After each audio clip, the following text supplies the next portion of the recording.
Fox News Podcast presents Bret Baier's All-Star Panel. America's got to be in the lead if you want to deal with these threats. We're going to lead. The mourning is over. The Shiva is done. And if you're a conservative, you should be optimistic. You know, my main priority right now is making sure that it delivers for the American people. Yeah, the president sounded like he's concerned about it, but no specifics, no change in policy. We have to make our country great again, and I will do that. I think the president gets criticized by people all the time for the stuff he says, by people who ignore what he does. Now, Fox's chief political anchor, Bret Baier.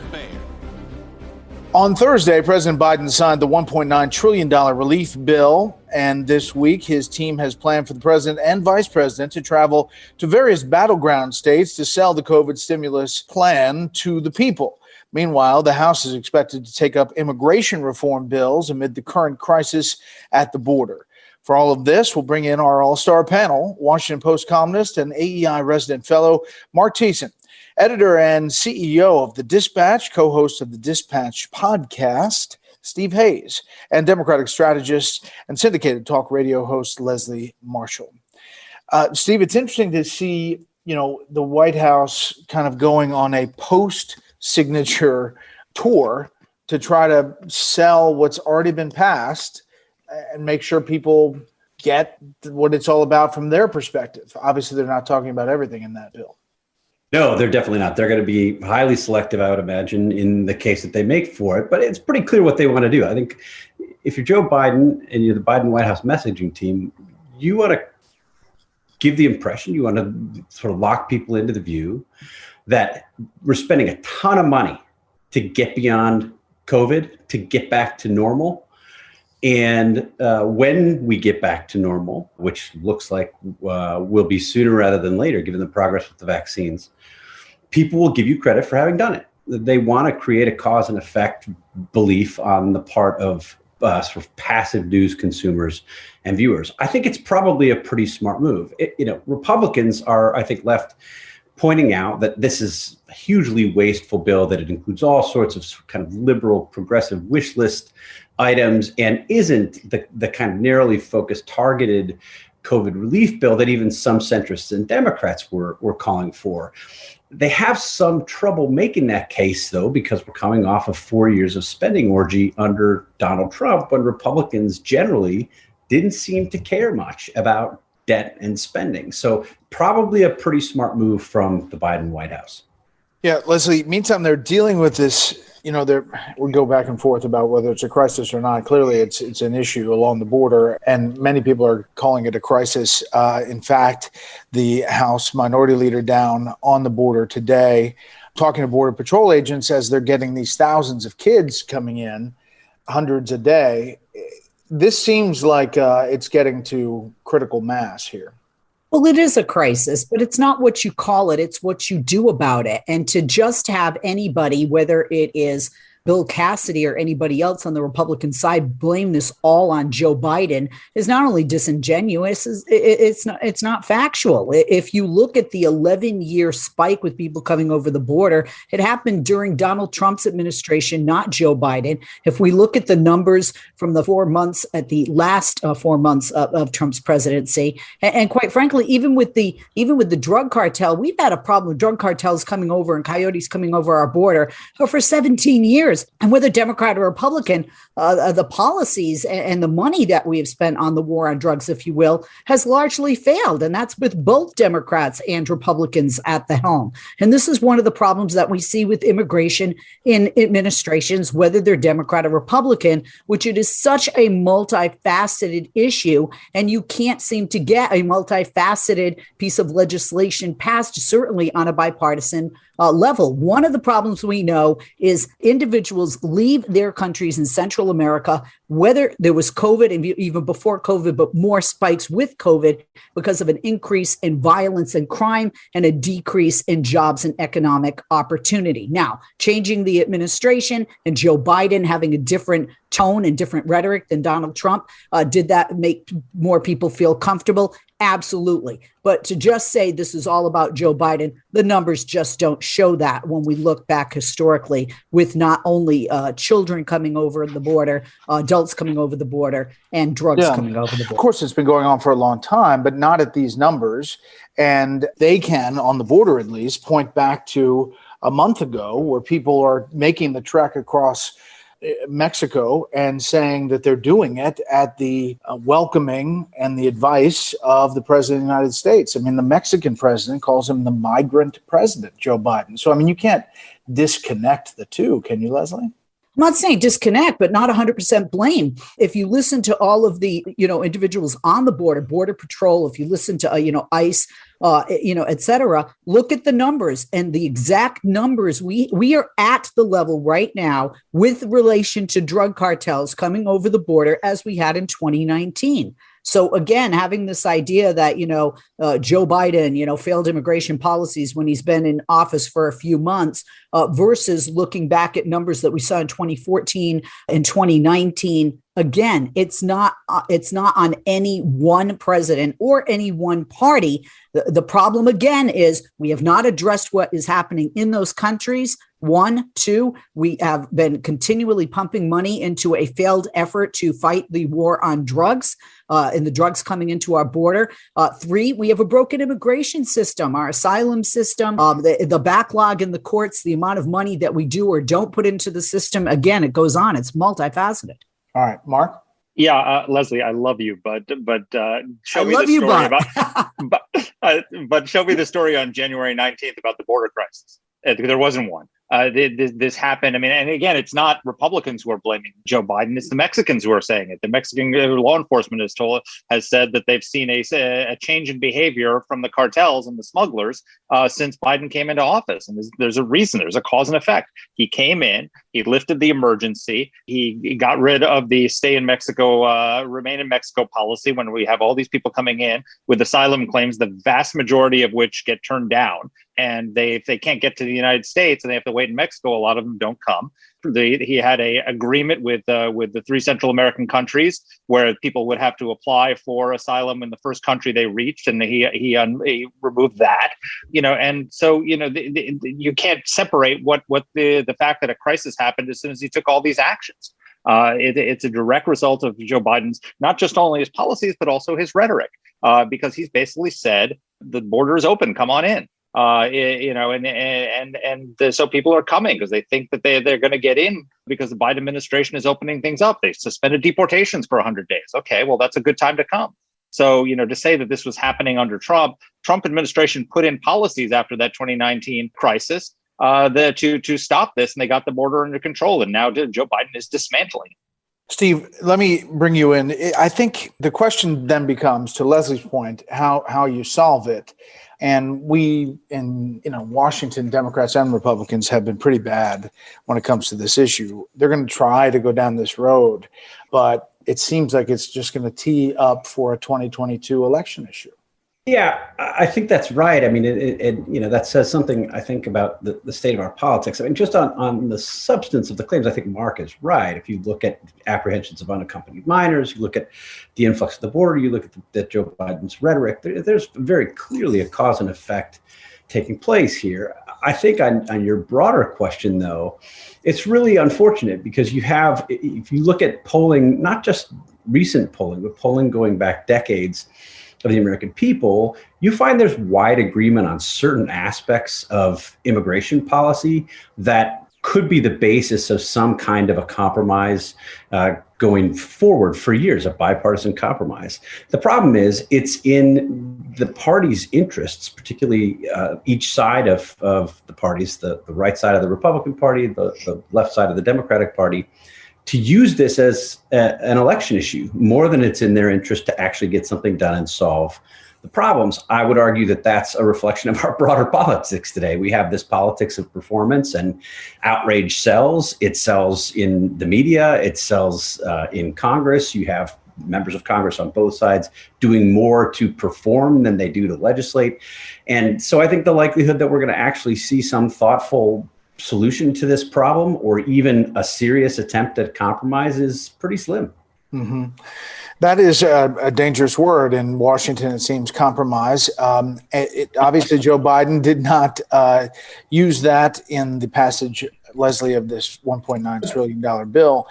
And it's not likely to be used compromise-wise in bills coming up, do you think?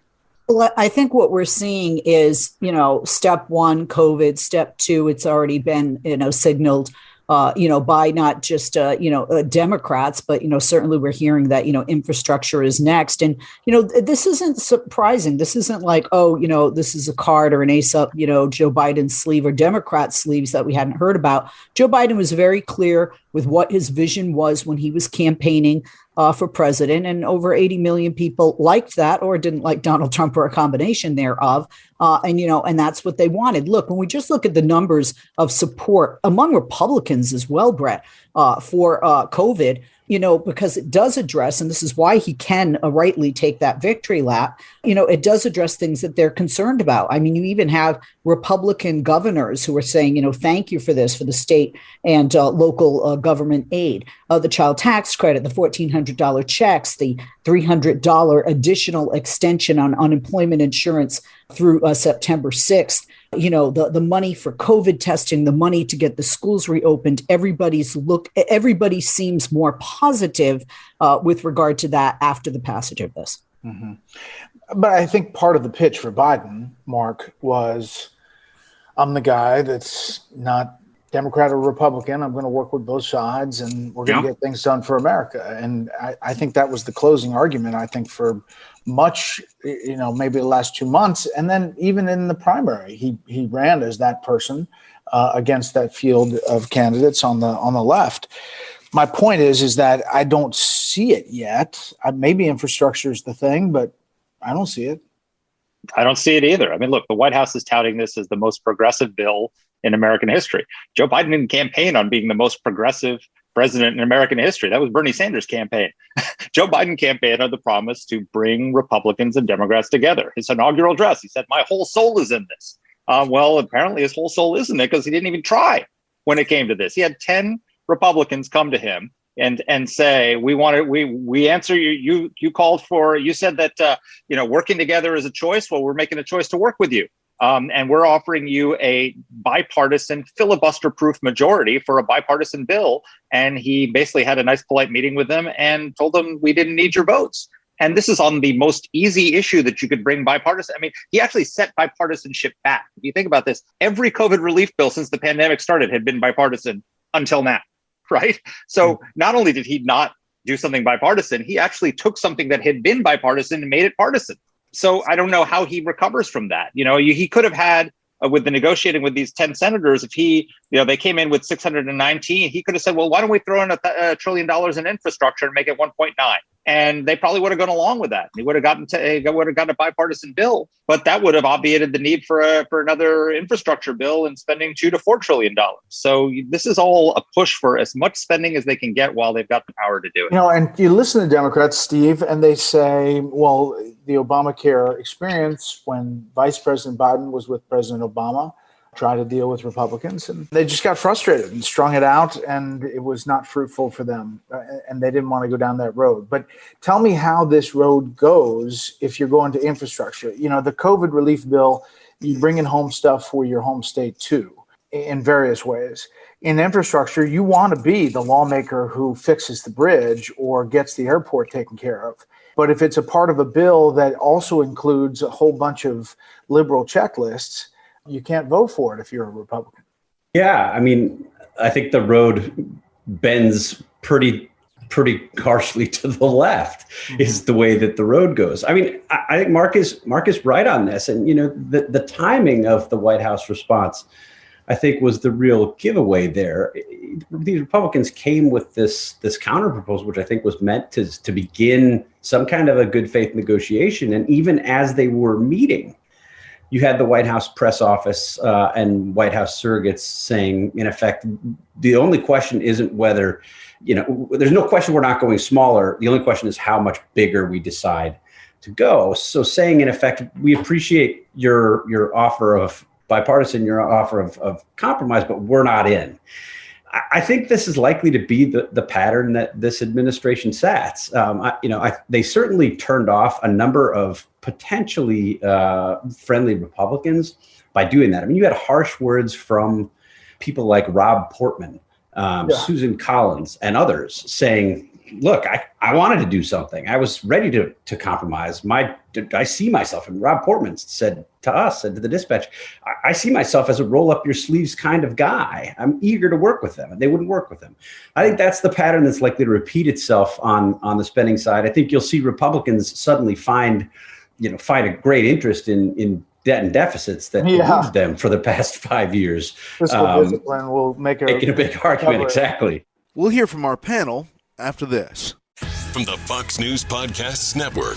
Download and listen to The One with Craig Gutfeld, the co-host of The Five, like you've never heard him before. You know him, you love him, you want to be like him. Subscribe and listen now by going to foxnewspodcasts.com. Leslie, I guess, you're talking about elections have consequences, and they do.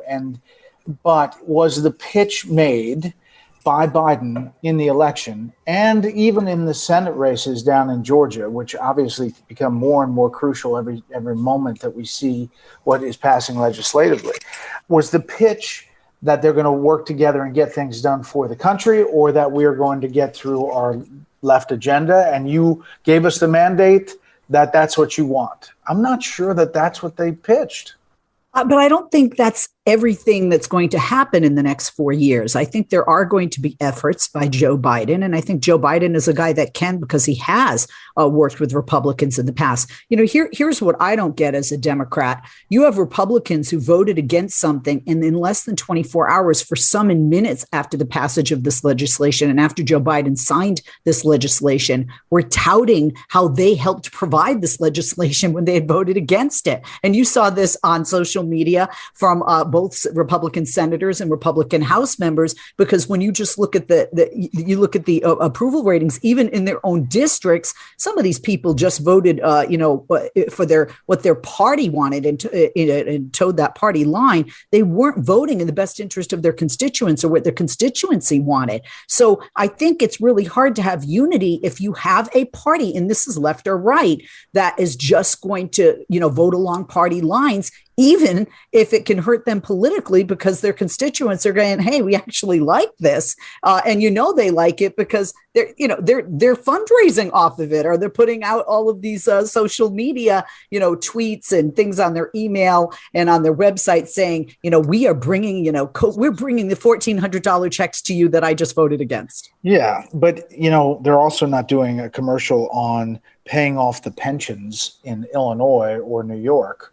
$350 billion. I mean, I don't think that would poll that well.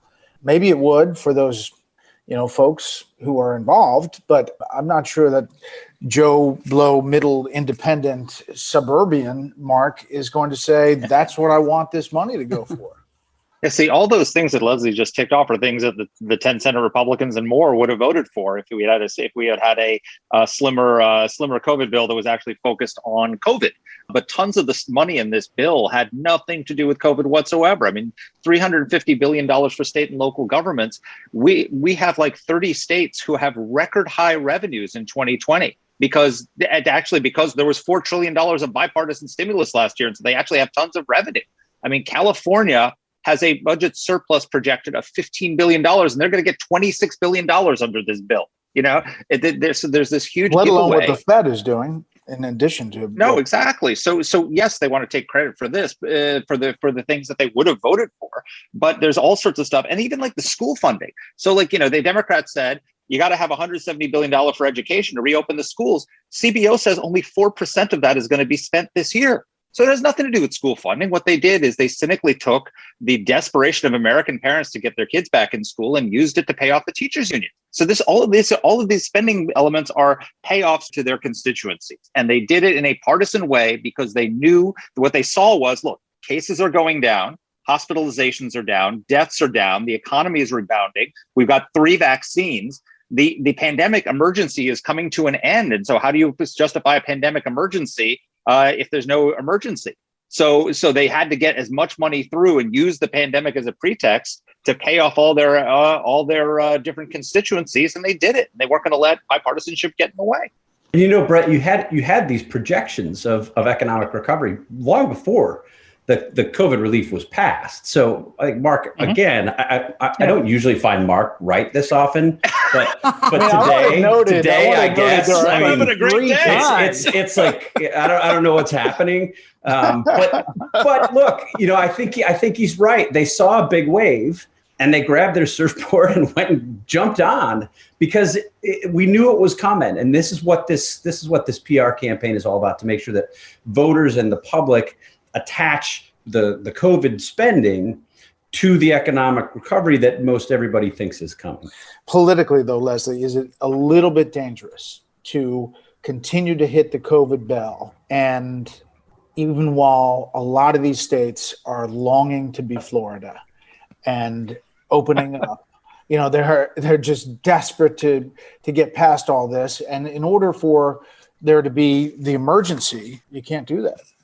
Yeah, but here's a couple of problems. I mean, one, if you look at the ratings, you look at the approval ratings of not just this legislation, but Joe Biden right now, why wouldn't you want to continue that messaging? And even though people want to be Florida, maybe they should read the news on what's happening in Europe today. They're having spikes. And why? Because they opened too soon. They dropped their masks too soon. Vaccines gave them a false sense of security. And this is all what we're hearing from the CDC and from Dr. Fauci and from medical professionals throughout the country, regardless if they're in a red state. I'm not sure that's why. That's not right. That's not why at all. I mean, their vaccines, logistics have not been good as far as getting the vaccine out. We have 100 million plus who have been vaccinated now. They were really low. Europe. Now, why that's exactly happening? And they also locked down early, and so they had less natural immunity from people getting COVID and recovering from it than we did. Plus, now they had less vaccine immunity, so they're not where we are. Look, we've got 60% of Americans 65 and over vaccinated.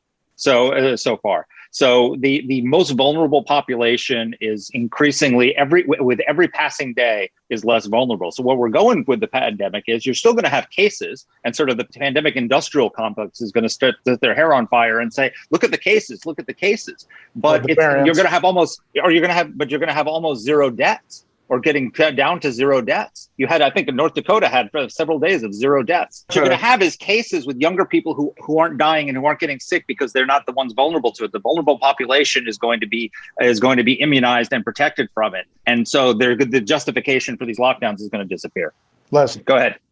But here's the problem. The federal government doesn't open the schools. OK, so when we go back to the schools, because a lot of the things with Florida center around the schools, right? Kids are in school. They've been in school. I know here in California, my son's in school right now for a few hours, guys. Woo! I'm not drinking. I'm spending it with you. See that? But it is a not only a state issue, but within the state, it is a school district by school district issue. Listen, I'm in California, largest state in this country. We have districts that have been open for a long time because their numbers were lower and they were in a different tier than where I am in LA County. And we're seeing that. And we're seeing that continue here in California, where we're fourth in the nation with vaccinations. And we've had a huge drop in case COVID positive case rates over the past few days, quite frankly. So, yes, a lot of people may say, they want to be Florida, but a lot of the decisions that are made come from the states. And that certainly is not Joe Biden. Joe Biden could say, hey, here's some money to help you out. Joe Biden could say, you should, go back to school. CDC can say teachers don't need to be vaccinated. But at the end of the day, it is the state and then those school districts within those states. All right, guys, we have plenty more time to talk about these issues because they're not going away anytime soon. Thank you very much. Here's a bit of historical trivia for you. On March 23rd, 1775, Patrick Henry, the founding father of the United States, gave a speech at the Second Virginia Convention. The convention convened to discuss the growing tensions between the colonies and the Crown following a massive boycott of British goods and the infamous Boston Tea Party. It was there in Richmond, Virginia, where Patrick Henry ignited the American Revolution with a rousing speech declaring the famous words, "Give me liberty or give me death." There you go. That'll do it for this week. You can hear more of this series at foxnewspodcast.com or wherever you download podcasts. Make sure to leave a rating and review. We want to hear from you. For Mark and Steve and Leslie, I'm Brett Baer. We'll see you next time.